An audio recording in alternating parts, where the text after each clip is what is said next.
Good evening, friends. It's Carol again here with your nighttime story. We're on chapter 25 of The Secret Garden. After this one, we only have 2 more chapters left.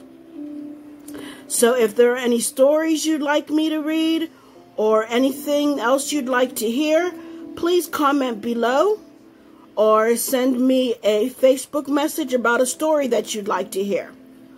All right, let's get started. Everybody get your pillows and your blankets, and let's get comfortable.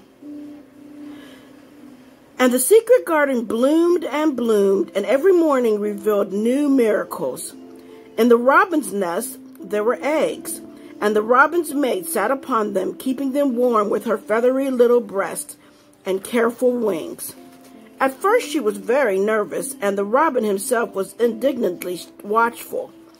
Even Dickon did not go near the close-grown corner in those days, but waited until, by the quiet working of some mysterious spell, he seemed to have conveyed to the soul of the little pair that in the garden there was nothing which was not quite like themselves, nothing which did not understand the wonderfulness of what was happening to them, the immense, tender, terrible, heartbreaking beauty and solemnity of eggs.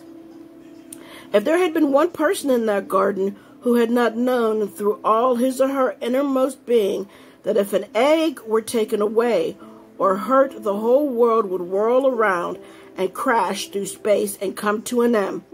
If there had been even one who did not feel it and act accordingly, there could have been no happiness even in that golden springtime air. But they all knew it and felt it, and the robin and his mate knew they knew it. At first, the robin watched Mary and Colin with sharp anxiety. For some mysterious reason, he knew he need not watch Dickon. The first moment he set his dew-bright black eye on Dickon, he knew he was not a stranger, but a sort of robin, without beak or feathers. He could speak Robin, which is a quite distinct language, not to be mistaken for any other. To speak Robin to a robin is like speaking French to a Frenchman. Dickon always spoke it to the robin himself, so the queer gibberish he used when he spoke to humans did not matter in the least. The robin thought he spoke this gibberish to them because they were not intelligent enough to understand feathered speech. His movements also were robin. They never startled one by being sudden enough to seem dangerous or threatening. Any robin could understand Dickon, so his presence was not even disturbing. But at the outset, it seemed necessary to be on guard against the other two. In the first place, the boy creature did not come into the garden on his legs. He was pushed in on a thing with wheels, and the skins of wild animals were thrown over him. That in itself was doubtful. Then when he began to stand up and move about, he did it in a queer, unaccustomed way, and the others seemed to have to help him. The robin used to secrete himself in a bush and watched us anxiously, his head tilted first on one side and then on the other. He thought that the slow movements might mean that he was preparing to pounce, as cats do. When cats are preparing to pounce, they creep over the ground very slowly. The robin talked this over with his mate a great deal for a few days, but after that he decided not to speak of the subject because her terror was so great that he was afraid it might be injurious to the eggs. When the boy began to walk by himself and even to move more quickly, it was an immense relief. But for a long time, or it seemed a long time to the robin, he was a source of some anxiety. He did not act as the other humans did. He seemed very fond of walking, but he had a way of sitting or lying down for a while and then getting up in a disconcerting manner to begin again. One day the robin remembered that when he himself had been made to learn to fly by his parents, he had done much the same sort of thing. He had taken short flights for a few yards and then had been obliged to rest. So it occurred to him that this boy was learning to fly, or rather to walk. He mentioned this to his mate, and when he told her that the eggs would probably conduct themselves in the same way after they were fledged, She was quite comforted and even began eagerly interested and derived great pleasure from watching the boy over the edge of her nest, though she always thought that the eggs would be much cleverer and learn more quickly. But then she said indulgently that humans were always more clumsy and slow than eggs, and most of them never seemed to really learn to fly at all. You never met them in the air or on treetops. After a while, the boy began to move about as the others did, but all three of the children at times did unusual things. They would stand under the trees and move their arms and legs and heads about in a way which was neither walking nor running nor sitting down. They went through these movements as intervals every day, and the robin was never able to explain to his mate what they were doing or trying to do. He could only say that he was sure that the eggs would never flap about in such a manner. But as the boy, who could speak robin so fluently, was doing the thing with them, birds could be quite sure that the actions were not of a dangerous nature.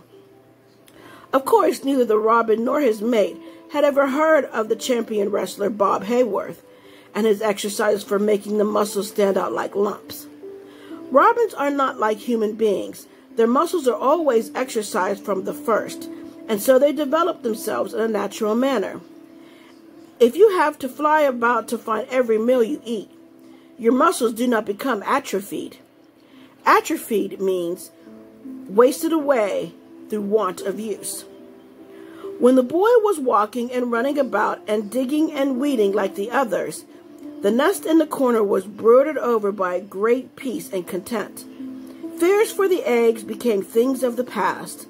Knowing that your eggs were as safe as they were locked in a bank vault, and the fact that you could watch so many curious things going on made setting a most entertaining occupation. On wet days, the eggs' mothers sometimes felt even a little dull because the children did not come into the garden. But even on wet days, it could not be said that Mary and Colin were dull. One morning when the rain streamed down unceasingly and Colin was beginning to feel a little restive, he was obliged to remain on his sofa because it was not safe to get up and walk about. Mary had an inspiration. "Now that I am a real boy," Colin had said, "my legs and arms and all my body are so full of magic that I can't keep them still. They want to be doing things all the time. Do you know that when I awaken in the morning, Mary, when it's quite early and the birds are just shouting outside and everything seems just shouting for joy, even the trees and things we can't really hear, I feel as if I must jump out of bed and shout myself. And if I did it, just think what would happen." Mary giggled inordinately. "The nurse would come running, and Mrs. Medlock would come running, and they would be sure you had gone crazy, and they'd send for the doctor," she said. Colin giggled himself. He could see how they would all look, how horrified by his outbreak, and how amazed to see him standing upright. "I wish my father would come home," he said. "I want to tell him myself. I'm always thinking about it, but we couldn't go on like this much longer. I can't stand lying still and pretending, and besides, I look too different. I wish it wasn't raining today." It was then Mistress Mary had her inspiration. "Colin," she began mysteriously, "do you know how many rooms there are in this house?" "About 1,000, I suppose," he answered. "There's about 100 no one ever goes into," said Mary, "and one rainy day I went and looked into ever so many of them. No one ever knew, though Mrs. Medlock nearly found me out. I lost my way when I was coming back, and I stopped at the end of your corridor. That was the second time I heard you crying." Colin started up on his sofa. 100 rooms no one goes into," he said. "It sounds almost like a secret garden. Suppose we go and look at them. You could wheel me in my chair and nobody would know where we went." "That's what I was thinking," said Mary. "No one would dare to follow us. There are galleries where you could run. We could do our exercises. There is a little Indian room where there is a cabinet full of ivory elephants. There are all sorts of rooms. Ring the bell, said Colin. When the nurse came in, he gave her his orders. I want my chair, he said. Miss Mary and I are going to look at the part of the house which is not used. John can push me as far as the picture gallery because there are some stairs. Then he must go away and leave us alone until I send for him again. Rainy days lost their terrors that morning. When the footman had wheeled the chair into the picture gallery and left the two together in obedience to orders, Colin and Mary looked at each other delighted. As soon as Mary had made sure that John was really on his way back to his own quarters below stairs, Colin got out of his chair. I'm going to run from one end of the gallery to the other, he said, and then I'm going to jump, and then we should do Bob Hayworth's exercises. And they did all these things and many others. They looked at the portraits and found the plain little girl dressed in green brocade and holding the parrot on her finger. All these, said Colin, must be my relations. They lived a long time ago. That parrot one, I believe, is one of my great-great-great-great-aunts. She looks rather like you, Mary. Not as you look now, but as you looked when you came here. You are now a great deal fatter and better looking. So are you, said Mary, and they both laughed. They went to the Indian room and amused themselves with the ivory elephants. They found the rose-colored brocade boudoir and the hole in the cushion the mouse had left, but the mice had grown up and run away, and the hole was empty. They saw more rooms and made more discoveries than Mary had made on her first pilgrimage. They found new corridors and corners and flights of steps, and new old pictures they liked, and weird old things they did not know the use of. It was a curiously entertaining morning, and the feeling of wandering about in the same house with other people, but at the same time feeling as if one were miles away from them, was a fascinating feeling. I'm glad we came, Colin said. I never knew I lived in such a big, queer old place. I like it. We will ramble about every rainy day. We shall always be finding new queer corners and things.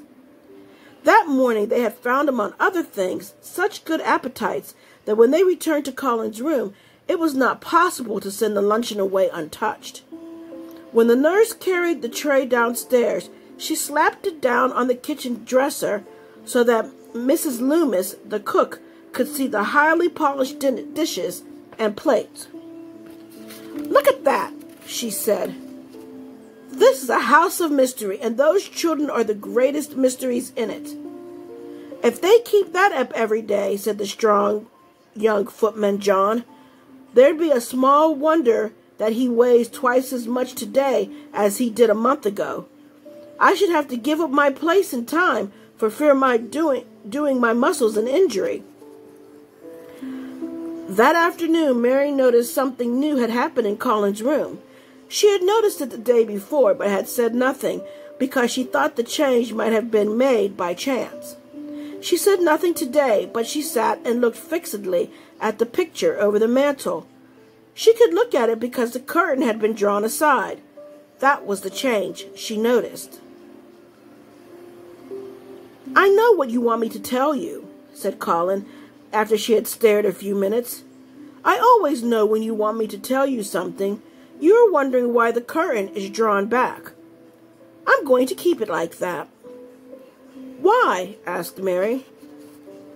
Because it doesn't make me angry anymore to see her laughing.